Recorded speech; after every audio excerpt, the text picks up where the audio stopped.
نحمده ونصلي على رسوله الكريم اما بعد. مدارس بنات میں مدارس بنین میں بالعموم نہ کتب خانے کا اہتمام ہوتا ہے، نہ محاضرات اور لیکچرز کی فکر ہوتی ہے. اضافی کاموں کی تلافی ضرور کی جا سکتی ہے اگر مدرسے میں مناسب کتب خانے کا اور ماہرین کے مذاکرات کا انتظام کیا جائے. تکمیل بخاری کے جلسے، مختلف قسم کے روایتی جلسے، مقرروں کی بھرمار، اس میں تو دلچسپی لی جاتی ہے، لیکن حساس روزمرہ کی زندگی سے جڑے ہوئے عناوین پر محاضرات اور لیکچرز کا، مذاکرات کا اہتمام ہونا چاہیے. علمی اور عملی قناعت کسی بھی میدان میں ہماری ترقی کو روک دیتی ہے. پردے، حجاب، حیا کی وجہ سے اکابر سے جیسے رابطہ رہنا چاہیے، بگڑتے حالات میں صلت مسائل پر جو پر وقت رہبری لی جانی چاہیے وہ بھی نہیں ہو پاتی ہے اکابر سے مسلسل مستقل رابطے کے نہ ہونے کی وجہ سے. حضرت تھانوی رحمۃ اللہ علیہ سے لے کر حضرت نانوتوی رحمۃ اللہ علیہ تک ہمیں ان کے گھر کی خواتین کا تزکیائی رابطہ. تقی عثمانی صاحب دامت برکاتہم نے لکھا کہ میری ایک ہمشیرہ کو حضرت تھانوی نے شعور کی عمر پر پہنچنے سے پہلے ہی بیان کیا. میرے پورے گھرانے کا حضرت تھانوی رحمۃ اللہ علیہ کے خانقاہ میں آنے جانے کا ماحول تھا. اکابر سے مستقل رابطہ یہ ہمارے نصاب میں، نظام میں، انتظام میں زبردست قسم کے انقلاب اور تبدیلی کا ذریعہ ہو سکتا ہے. 4 پہلو ہیں: فکری، اخلاقی، دعوتی، معاشرتی. فکری مسائل یا اعتقادی مسائل اس زمانے میں بہت زیادہ اہمیت اختیار کر چکے ہیں، داخلی طور پر بھی، خارجی طور پر بھی. اس زمانے میں دستیاب جو کتابیں ہیں میرے اور آپ کے لیے بہت میسر ہیں، وہ حضرت مولانا مفتی تقی عثمانی صاحب دامت برکاتہم کے افادات کا مجموعہ اسلام پر شبہات اور اس کے جوابات حضرت نے عالمی اور ملکی سطح پر، اور حضرت مولانا خالد سیف اللہ صاحب رحمانی دامت برکاتہم کی کورونائی تصنیف اسلام پر بھیجا اعتراضات.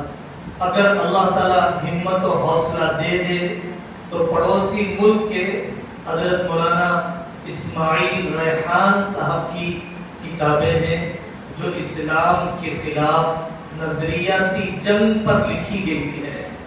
کیسے مستشرقین کام کرتے ہیں، سامراجی طاقتوں نے کیسے کام کیا، عیسائی تنظیمیں مالدار اور غریب ملکوں میں کیسے پہنچتی ہیں، گلوبلائزیشن کے کیا اثرات دنیا میں مرتب ہو رہے ہیں، اور پھر طلاق پر اعتراضات، حلالہ پر اعتراض. آئلی مسائل کا ایک پہلو ہے، ملکی مسائل کا پہلو ہے. اور ہم جس ملک میں رہ رہے ہیں غیروں کے ساتھ اختلاط کرتے ہوئے، کاش مدرس اپنے درس میں ہی ان پہلوؤں کو چھیڑ لیتا اور اس سے کما حق کو تعرض کر لیتا. لیکن عام طور پر نصاب کی تکمیل کا جذبہ اور وقت کی قلت یہ سب اسے کرنے نہیں دیتی ہے. ورنہ سورہ یوسف وہ سارے دقائق بتلاتا ہے غیر مسلموں سے تعلقات، ایک اقلیتی ملک میں بتدریج تبدیلی، اور اسی طرح سورہ ممتحنہ سکھلاتی ہے غیر مسلموں سے تعلقات کے حدود کا مسئلہ. تشبہ کے موضوع پر قاری طیب صاحب رحمۃ اللہ علیہ کی کتاب، اس ملک میں بہت زیادہ حساس مسئلہ ہے ہمارے لیے کہ جن علاقوں میں فسادات ہوتے ہیں اور جن علاقوں کے اندر آبروریزی کے واقعات اور خانہ جنگی کے واقعات ہوتے ہیں، وہاں پر دفاع کے کیا احکام ہیں، وہاں شہادت کے کیا احکام ہیں، اختلافات کے حدود کیا ہونے چاہیے، غیر مسلموں کے ساتھ اتحاد وحدت انسانیت کی بنیاد پر اور خارج داخل اسلام فرقوں سے وحدت امت کی بنیاد پر، اور اسی طریقے سے ترجیحات کا دین اس زمانے میں بہت ہی زیادہ اہم مسئلہ ہے۔ فقہ الاولویات کا علماء نے مستقل کتابیں لکھی ہے، ترجیحات کا دین، یہ سب فکری مسائل ہیں جس پر فکری نشو و نما اور فکری ذہن سازی کے بغیر ہم میدان میں آنے والی ایک عالمہ کو روزمرہ کی زندگی سے جوڑے نہیں رکھ سکتے ہیں۔ آنے والے متبعین کی کما حقہ رہبری نہیں ہو سکتی ہے۔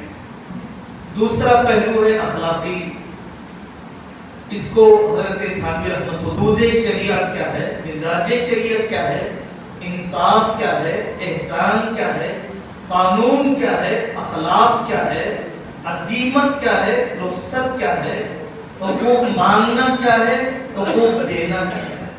پوری شریعت حدود شریعت کی ترغیب نہیں دیتی ہے، مزاج شریعت کی، انصاف کی نہیں، احسان کی، قانون کی نہیں، اخلاق کی، عزیمت کی ترغیب دیتی ہے، رخصت کی نہیں۔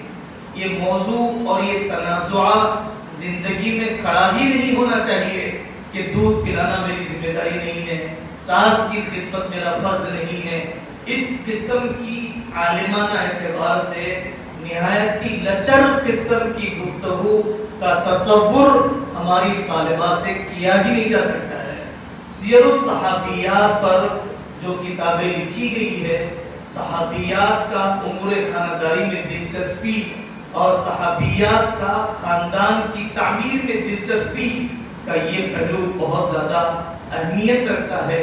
آپ جانتے ہیں جابر بن عبداللہ رضی اللہ عنہ نے نکاح کیا، سیبہ خاتون سے کیا، اور یہ فرمایا کہ میری بہنوں کی پرورش میں چاہتا ہوں، میری بہنیں چھوٹی ہیں، مجھے بیوی سے زیادہ بچیوں کی ماں کی ضرورت ہے۔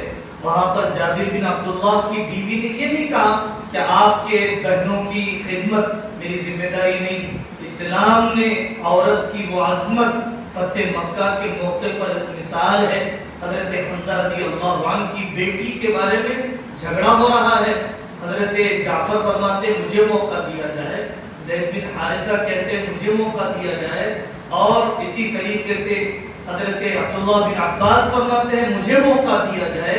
یہاں پر جھگڑا ہے کہ خدمت کی ذمہ داری نہ دی جائے، وہاں تنازع ہے کہ خدمت ہمیں دی جائے۔ یہ فکری یا اخلاقی اعتبار سے جذبہ بنایا جانا چاہیے جو اصل مدارس بنات کا مزاج ہے۔ تیسرا پہلو دعوتی ہے، دعوت میں مسلمانوں کے درمیان دعوت، غیر مسلموں میں دعوت، تبلیغ کی ساری کمزوریوں کے باوجود، داخلی انتشار کے باوجود، ان سب چیزوں سے صرف نظر کرتے ہوئے ہمیں کوشش کرنا چاہیے طبقے کو نزدیک کرنے، اس کے ضوابط کو جاننے اور ان کے مزاج میں علم کے رنگ کو بھرنے، غیر مسلموں کے درمیان انفرادی طور پر سماجی زندگی میں اپنی خادمہ کے ساتھ، اپنی معلمہ کے ساتھ، اپنے ساتھ کام کرنے والی کلیگ کے ساتھ، اپنی پڑوسن کے ساتھ بہت بے ضرر انداز میں اسلام کی دعوت پیش کی جا سکتی ہے۔ اپنی عملی زندگی کے ذریعے سے اسلام کی ستھری تعلیمات کو پیش کرنے کے ذریعے سے بغیر کسی جھجک کے ذہن سازی ہونی چاہیے، واقعات سامنے آنا چاہیے، حوصلے بلند ہوتے ہیں، حکمتوں کے راستے کھلتے ہیں۔ دعوت کا ایک میدان اس زمانے میں مرتد طبقہ بھی ہے، ارتداد زدہ طبقہ بھی ہے۔ آپ کے آس پاس شکیلیت زدہ ہیں، آپ کے آس پاس فیاضیت سے متاثر ہے، آپ کے آس پاس غیر مسلم لڑکوں سے نکاح کرنے والی بیٹیاں ہیں۔ ان بیٹیوں کو نزدیک کرنے کا داعیانہ طریقہ، حکمت عملی، تحصیل، تبشیر اور آخری حد تک امید کا کیا پہلو ہونا چاہیے۔ اس زمانے میں دعوتی ایک میدان ماؤں اور بیٹیوں کے لیے بالغات کے مکاتب کا ہے۔ حضرت علی میاں فرماتے ہیں، مولانا خالد سیف اللہ صاحب فرماتے ہیں، بڑے بڑے مدرسوں کی تعمیر سے زیادہ فرض عین کے درجے میں بالغات کے مکاتب ہیں۔ نئی تعلیمی پالیسی کے اثرات سے حفاظت بالغات کے مکاتب، 2-2.5 گھنٹے کا مکتب۔ آج بھی بہت سی بندیاں ہیں جنہوں نے ملک میں ہزاروں کی تعداد میں بالغات کے مکتب قائم کیے ہیں۔ بخاری پڑھانا ہی معراج نہ سمجھے، مشکات تک پہنچنا ہی زندگی کی منزل نہ سمجھے، خدمت کا جو موقع ترجیحات اور ضروریات کے اعتبار سے بناتے قدیمات سے رابطہ، دیہاتوں کا دورہ، اپنے محرم کے ساتھ، اپنے معلم کے ساتھ، سسرال اور میکے کے خاندان کی کڑیوں کو اپنے سے مربوط رکھنا، نکاح سے پہلے بچیوں کی تربیت، خلا اور طلاق کے موقع پر لڑکیوں کی کونسلنگ، یہ ایک دعوتی پہلو سمجھ میں آتا ہے، دعوتی میدان سمجھ میں آتا ہے۔ آخری جو موضوع ہے بنات کے لیے معاشرتی زندگی، لڑکی کی تربیت ہوتی ہے 8-8 سال تک کے لیے، 5-5 سال تک کے لیے، والدین سے کوئی رابطہ نہیں ہے، جن کی چلتی ہے ان سے کوئی رابطہ نہیں، جن کی تربیت ہو رہی ہے ان کی کچھ چل نہیں سکتی ہے۔ بہت دن پہلے حضرت ناظم صاحب مولانا خواجہ نذیر الدین سبیلی صاحب دامت برکاتہم نے واقعات سنایا، اسی علاقے اسی بستی کا واقعہ۔ لڑکیوں نے اپنے باپ کو سمجھایا کہ یہ رسومات نہ رکھیے، باپ نے نہیں مانا۔ بچیوں نے کہا کہ ایسا کیجئے کہ آپ ہمیں شادی کے دن مدرسے ہی چھوڑ دیجئے، ہم سے رسومات دیکھی نہیں جائیں گی اور آپ سے چھوڑی نہیں جائیں گی، ایسا کرتے ہیں ہم مدرسے بھی رہ جائیں گے، آپ شادی کے پورے رسومات انجام دے دیجئے۔ باپ تو باپ ہوتا ہے، بیٹیاں تو بیٹیاں ہوتی ہیں، دل تو پسیج ہی جاتا ہے۔ باپ نے آ کر حضرت ناظم صاحب سے کہا کہ آپ نے تربیت کی، آپ نے بچیوں کا ذہن بنایا، اب آپ ہی نکاح کیجئے۔ والدین سے رابطے کے بغیر لڑکیوں کی تربیت، خاندان سے رابطے کے بغیر نفاذ شریعت میں اور رسومات کے خاتمے میں کوئی آسانی سے سہولت سے نہیں ہو پائے گا۔ امور خانہ داری کی دلچسپی، امور خانہ داری کو دین سمجھنا، اپنی تدریس، اپنی نظامت، اپنی خطابت، اپنے علم کا زعم اتنا ذہن و دماغ پر سوار نہ ہو جائے کہ امور خانہ داری میں دلچسپی کم ہو جائے۔ خانہ آبادی کے ساتھ خاندانی زندگی کو پورا وقت دینے کے ساتھ اضافی یہ خدمات کی جائیں گی۔ یہ پہلو حضرت تھانوی رحمۃ اللہ علیہ بہت فرمایا کرتے تھے، تعدیل حقوق الوالدین، والدین کے حقوق کو سنایا جاتا ہے، حدود کو نہیں سنایا جاتا ہے۔ حدود بھی تو بتلائے جانے چاہیے، اطاعت والدین کے حدود۔ معاشرت کا یہ پہلو بہت زیادہ حساس اور نازک ہے۔ معاشرتی زندگی میں جو سماجی برائیاں، خودکشی کی، نشے کی، جہیز کی، سود کی، ضبط ولادت کی، آندھرا کے ضلع میں میری حاضری ہوئی، میں نے تقریباً پورے ضلع کی اہم مسجدوں میں جب حاضری ہوئی، پوچھا بھائی آپ کے کتنے بچے ہیں؟ 2 بچے ہیں، 2 بچے ہیں۔